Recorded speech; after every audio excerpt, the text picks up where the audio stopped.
ఈయన ఏ 10 సంవత్సరాలలో ఎలాంటి సబ్మిషన్ కూడా అసిస్టెంట్ రిజిస్ట్రార్ గారు చేయలేదు కాబట్టి ఆ దాని మనకు చాలా ప్లస్ పాయింట్ ఉంది.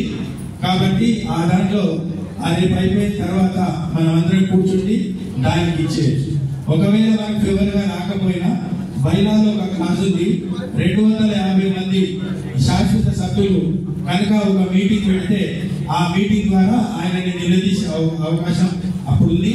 కాబట్టి ఇప్పుడు ఎన్ని మాట్లాడుకున్నా అన్యాయం జరిగిందన్నది మాత్రం అందరికీ తెలుసు.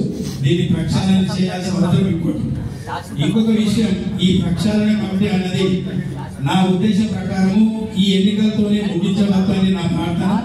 దీన్ని కంటిన్యూగా ఒక రిజిస్ట్రేషన్ చేసి ఈ ప్రక్షాళన కమిటీని ఒక పద్ధతిలో పెట్టి అన్ని సంస్థల్ని, ఇదే సంస్థ కాదు, నాకు తెలిసి ప్రతి సంస్థ బైలాని డీవియేట్ చేయడం అనేది ఒక ఆప్షన్ గా పెట్టుకున్నారు.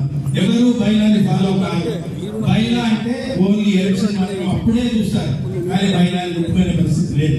ఈ ప్రక్షాళన కమిటీలో పెద్ద పెద్ద మంది అందరు ఉన్నారు కాబట్టి ఈ ప్రక్షాళన కమిటీలో రిజిస్టర్ చేసి అన్నిటి మీద ఎక్కడ అన్యాయం జరిగినా ఏ కమిటీ బైలాని విభేదించినా వాళ్ళందరూ ఖచ్చితంగా ఈ ప్రక్షాళన కమిటీ చేపట్టి దానికి చేయాలన్నది నా ఆలోచన.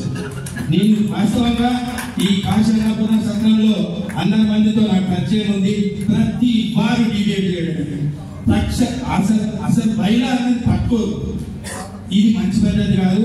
అది ధార్మిక సంస్థ అయినా సక్రమైనా ఏదైనా బైలా అన్నది రిజిస్ట్రేషన్ చేసేటప్పుడు అది మనం పెట్టుకున్న రాజ్యాంగం, దాన్ని ఫాలో కాకుండా ఆనవాయితీగా తయారైంది.